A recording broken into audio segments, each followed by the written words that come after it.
203 নম্বর অঙ্ক। রামু গরুর গাড়ি চেপে 240 মিনিটে 24 কিলোমিটার পথ যায়। রামু গরুর গাড়ি চেপে 240 মিনিটে 24 কিমি পথ যায়। সে গরুর গাড়ি চেপে 10 কিমি যেতে কত সময়ে নেবে? বা এটাকে অন্যভাবে যদি বলি, সে গরুর গাড়ি চেপে 10 কিমি কত সময়ে যাবে? আমি কি বলেছিলাম, লাস্ট লাইনটাকে আমরা ভালো করে পড়ব, তাহলে বুঝতে পারবো যে কি বার করতে হবে।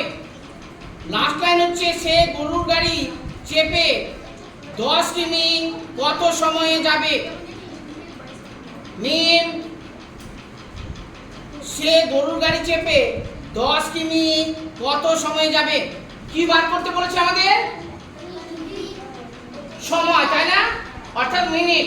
অর্থাৎ মিনিটটাকে আমরা কোন দিকে লিখব? ডান দিকে। তাহলে প্রথমে লিখি, তাহলে 24 কিমি পথ যায় 240 মিনিটে। এইভাবে লিখবো না একটু অন্যভাবে লিখবো? এভাবে লিখবো, ঠিক আছে। তাহলে 24 কিমি পথ যায়, 24 কিমি পথ যায়। হাতে লেখা বোঝা যাচ্ছে? 24 কিমি পথ যায় কত মিনিটে? 240 মিনিটে।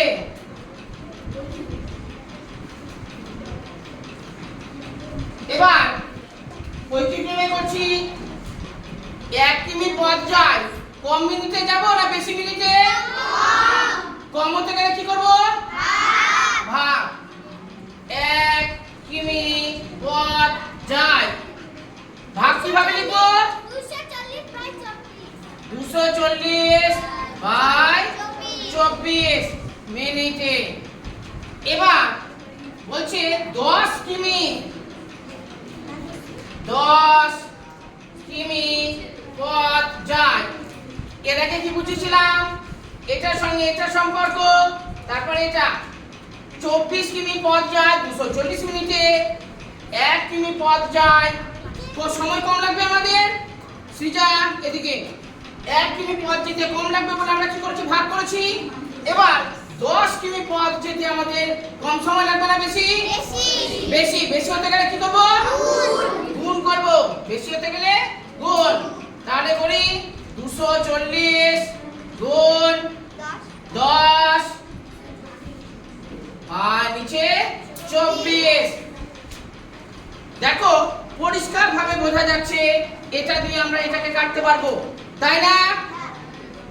এটা দিয়ে আমরা কি করলাম? এটা দিয়ে কেটে দিলাম 10। আর নিচে কিছু আছে?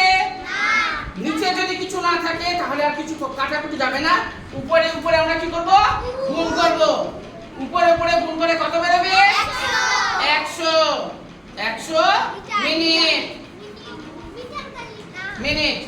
দেখো এখানে মিনিটে আছে, সেজন্য আমরা এটাকে ঘন্টাতে রূপান্তরিত করছি না। যদি উল্লেখ থাকতো তাহলে করতাম। সে গরুর গাড়ি চেপে 10 কিমি কত সময়ে যাবে? সে গরুর গাড়ি চেপে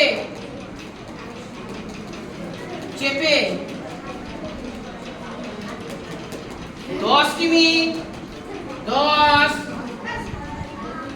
10 কিমি কত সময়ে? 100 মিনিটে যাবে। কারো কি বুঝতে অসুবিধা মনে হচ্ছে? যদি অসুবিধা থাকে বলো। এই অঙ্কটা কিন্তু সোজা অঙ্ক। বাড়তে গেলে আমরা কি করি? গুণ। আর কমতে গেলে ভাগ। আর যেটাকে বার করবো সেটাকে আমরা কোন দিকে রেখে করব? ডান দিকে। যদি কারো অসুবিধা মনে হয় বলো।